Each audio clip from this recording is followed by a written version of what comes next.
could have given up, but you didn't. You could have stopped believing, but you didn't.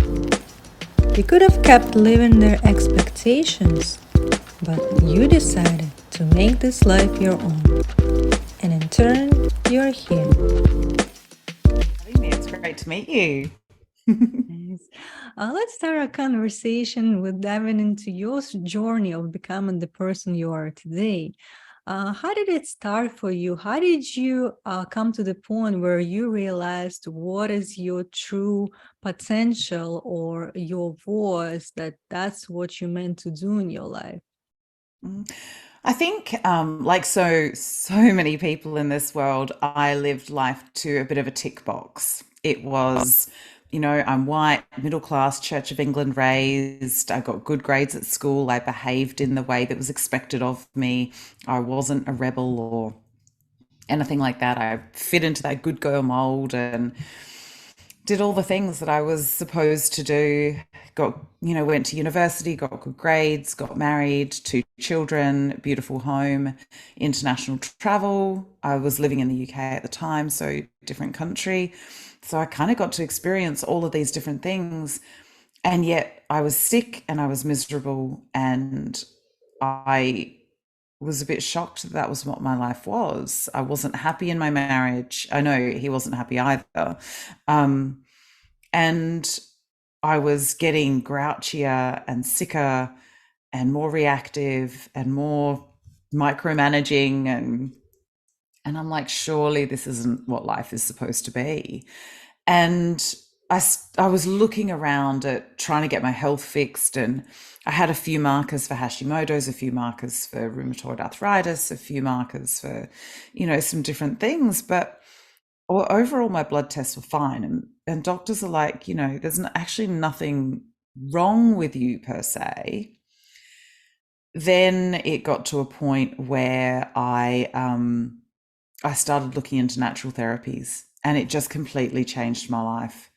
I ended up with I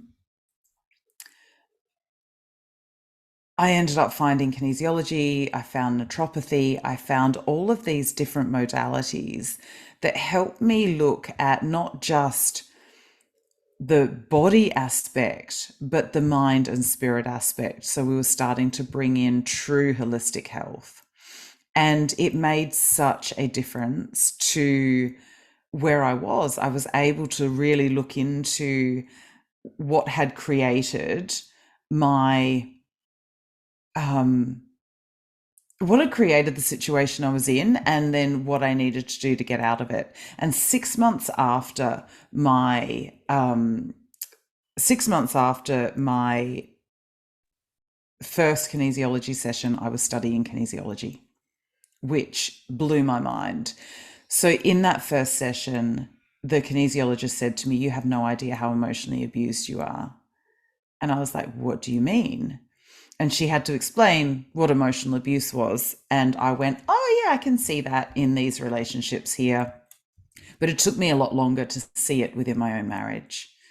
And as that became clearer and clearer, I knew that although I'd been thinking about leaving well before I even found kinesiology, because things were so toxic and so bad with us, even well before then, I knew that I had to leave, but it was like I had this different level of knowing I had to get out because I was not demonstrating to my children a loving, respectful marriage.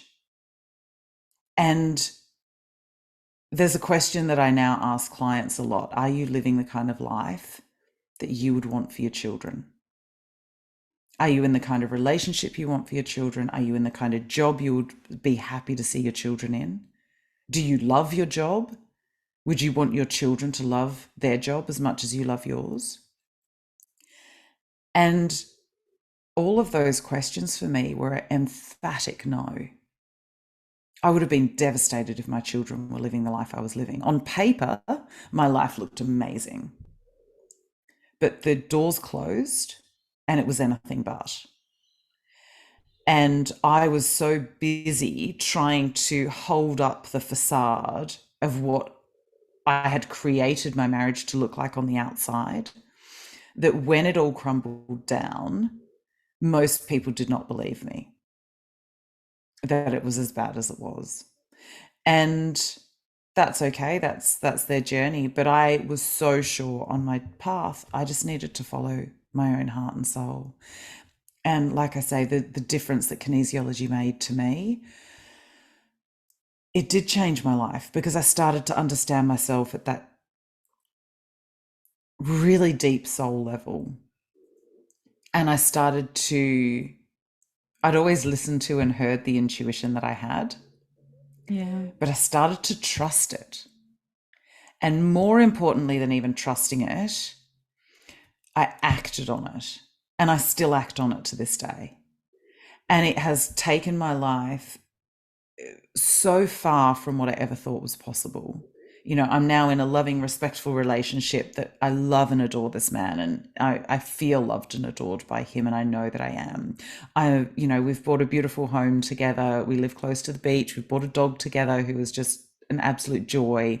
My children are thriving, and I do a job that I absolutely adore. I get to speak to people like you all around the world, and I get to help clients all around the world to find their way to bring their soul and their purpose out into the world in a happier, healthier way.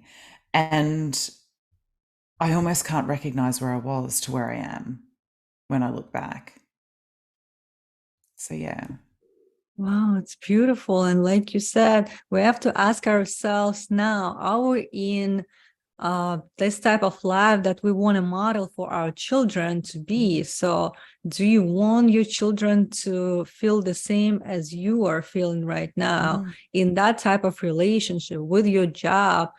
Everything that you experience, it brings you to this kind of emotion. And with you being a model for your children, you can't hide it. Whatever you say doesn't matter. What you do matters. How you feel matters. And we should be aware of checking in with ourselves on a daily basis to make sure that's the life that we're living. This is the life that we want. And if you if every one of us experience anything that is not in alignment with what we want, we need to kind of start prioritizing our mental health as well and seeking the solution, finding different tools out there to help ourselves. And practitioners like you mentioned kinesiology, and I just want to dive in more and tell people about what are the steps that involved into this type of modality or technique that practitioners use, and how would it help them to achieve that next level. Absolutely. So kinesiology is a bit different in the US. It does exist like the US and Australia as well, but our type of kinesiology goes beyond just physical movement.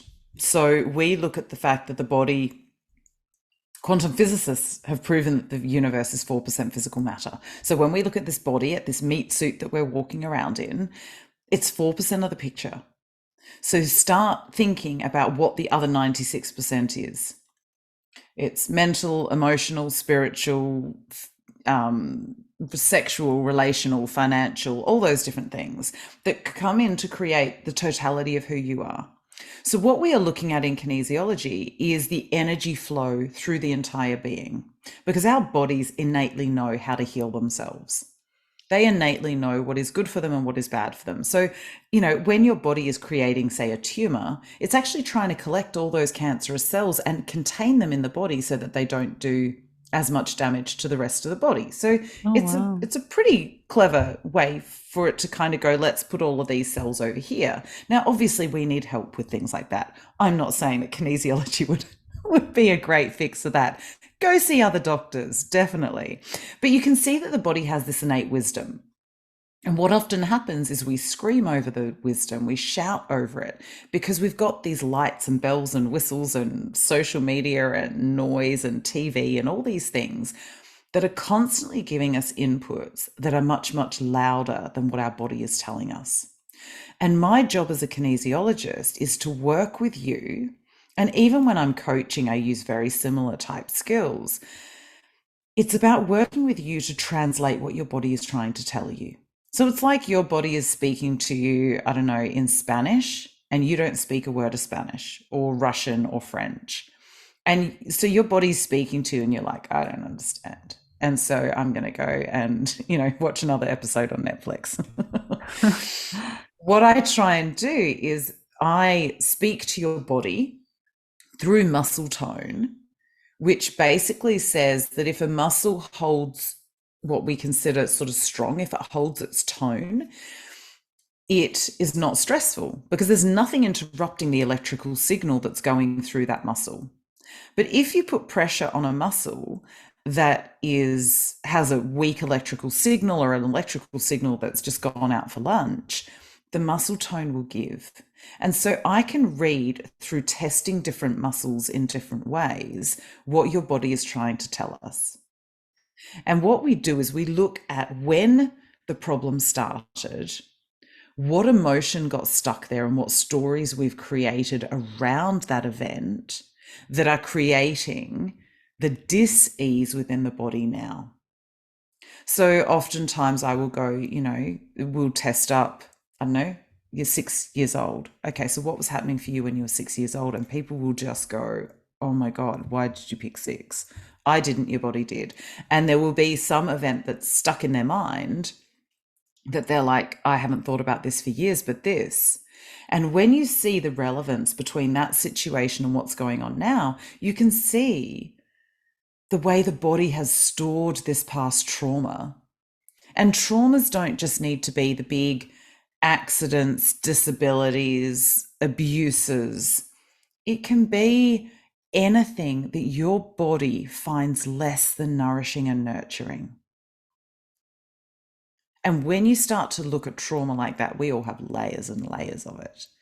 And kinesiology is about going back and shifting the vibrational pattern of what we are holding in our body as trauma so that we can process it and release it, so that we're not holding on to it.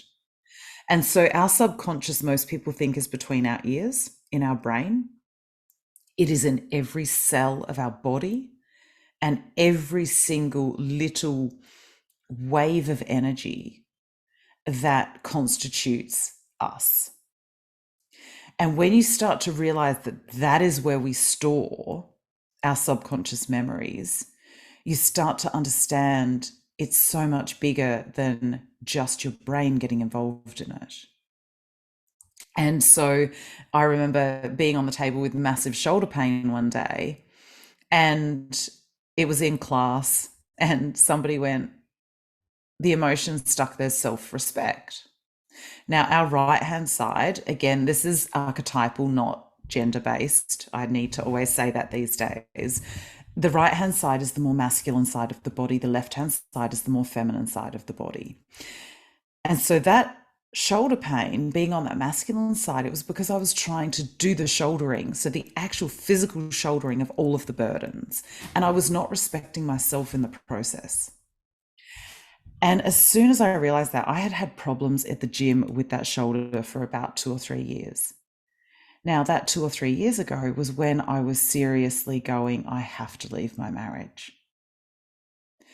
So I'm shouldering all these burdens. I'm not respecting myself. And the traumatic event was me realizing I have to get out. And as we released that, I remember I just literally, I couldn't stop sobbing. I felt a little bit embarrassed because it was in the middle of class. And I was just sobbing and sobbing and sobbing for about 15, 20 minutes. I could not stop. And once I'd cleared all those tears, they did whatever the correction was. I think it was some acupressure points. I got up and I did not get shoulder pain again. It was gone completely. Wow, that's amazing. So we Because store it in the yeah. body, and it could be released Mm. just like that. And once you process that traumatic event, you trace it Yep. back, then you can release it and be free of Mm. any pain, Yeah. any, like Yeah. pressure inside. That's Mm. amazing. Yeah, like Yeah. we never thought about being so connected, meaning like emotionally, mentally, and physically, that we can see manifestation of something that's been non-physical here in real life. Yeah. It And affects us so much. yeah, and with the help of facilitators like kinesiologists, they kind of interpret, right, those type of muscle tension and what it could be traced to. So it helps you, or like people who go through that type of therapy or technique, to realize what was the root of that problem in the first place, and just help them realize it and release it. Well, I think one of the things that we look at is, if you go to a doctor, they go, you've got this disease. And you go, well, why do I have this disease? Well, because you've got these symptoms. Or why do I have these symptoms? Because you've got this disease. And it's this closed loop. We're looking at the fact that you might have markers for, I don't know, a dozen genetic disorders. But unless you have certain stresses or triggers that are flipping the right switches, you may never express that genetic problem. It might just be held there. And somebody else with the same problem might have some of those switches flipped and they express it in the physical world. So what we want to do is we want to try and reverse as many of those switches as we can. Now, I'm not saying it's a magic bullet or anything, but over time, as we unpack more and more and more of what you're holding in your body, if you think of when you're holding on to something really, really tightly, you can only put that tension in muscles for so long before they get tired. And if you think of all the things that you are holding on to, all of the stories, all of the events that have happened to you, all of the shame and the guilt and the blame and the self-deprecation and all of that, we're holding all of that in these parts of our body. And if we're gripping them that tightly to hold on to them, the bits are going to get tired. And what happens when we get tired? We either get sick, or we find pain, or we stop working effectively. And so it's really about allowing that release to happen so that you're not putting so much effort into holding on to all of the stuff that you're holding on to. And it doesn't mean that we're getting rid of it, because all of it makes you who you are, but we're releasing its control over you. We're releasing its impact on your life so that you can sit with it more comfortably, so that you can learn to love the parts of you that you thought were unlovable. You know, we spend so much of our life trying to hide parts of ourselves, or sweep them under the rug, or suppress them, or repress them, or not show them because we're so ashamed of them. And what it is learning to love all of those bits, because all of those unresourceful bits at one point helped you. They gave you something that you needed. They gave you safety, or they gave you love, or they gave you something. And every single one of those unresourceful behaviors has served you at some point. So it's learning to love those unresourceful behaviors, but recognize them and go, do I really want to keep being that person, or behaving in that way, or reacting in that way? I have conscious free will choice here. And doing the work allows us to move to that more conscious way of reacting and responding to what's going on around us. But everything was there for a reason. Yeah, and we have to kind of acknowledge all those different parts of us that served us well at some point of our life, but just to be mindful that we are in control and we could change as of today. You don't have to continue the same pattern. And now you know, why I was there, but maybe it's time to release it and move on. Know that it's not going to serve you anymore. So you're not that person, not that child, let's say. And that will, bring you that relief, and you can go and move on with your life, and more good things will happen as a result. Yeah. And I know you also released your own book I recently. did. Yeah, I did. Congratulations. And Thank you. just Thank like, you. sure, just want to know what inspired you to write it and what is this book all about? Yeah, so the book is Divine Messy Human.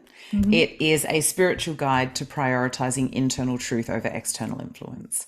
And I guess it's all of the stuff that we've just discussed. It is the understanding of that mind body spirit connection. It is the tools and techniques that I used to turn my life around. So 7 years ago, I would see myself in a mirror and I'd want to smash it. Like I hated myself. And today I can truly say that I completely and utterly love myself and respect myself.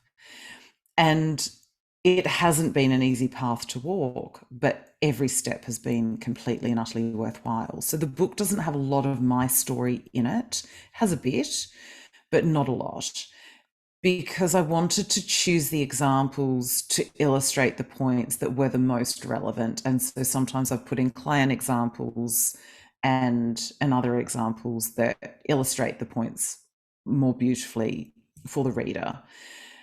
It does go into some deep esoteric spiritual concepts, and also it's easily accessible for those people who are just starting out on the journey and are curious about it. It talks about a lot of how we store trauma in our body and how, we are trained to look for negativity in the world and how we can change some of those behaviors so that we're not doing what we used to do, so that we can find a new way of being. So it kind of covers a lot of the journey that I've taken. There are some kinesiology based techniques in there, and there's some other techniques that I've used throughout the years to, get me out of the low points I've been in. So I look at our healing as two different ways. There's internal scaffolding and external scaffolding. The internal scaffolding are those tools that we can use on our own. They're the meditation, the journaling, different visualizations, all of the things that we can do on our own. The external scaffolding isn't external influence that I speak about in that title. We're not submitting our authority to others, but we are employing practitioners to help us see things from a different perspective, to help us gain new insights because they see things differently to us. And so I have this range of practitioners even now who, if something's going on, I just ask the universe to give me a name, tell me who I need to see to sort this one out. I'll have a name drop in, I'll ring that person, I'll make an appointment, and we sort it out. And they're always the perfect person because I trust that intuition.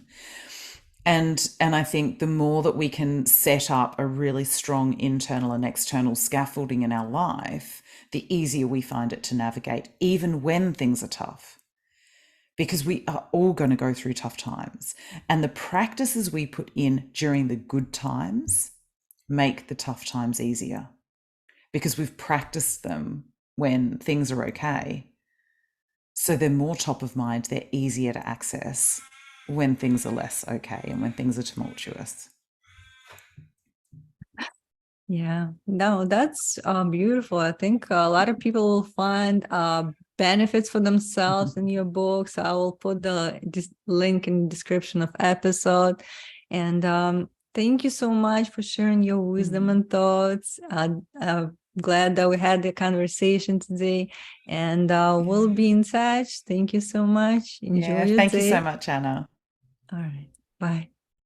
I hope you enjoyed this episode, and if you did, hit the subscribe button and share it with others. Stay tuned.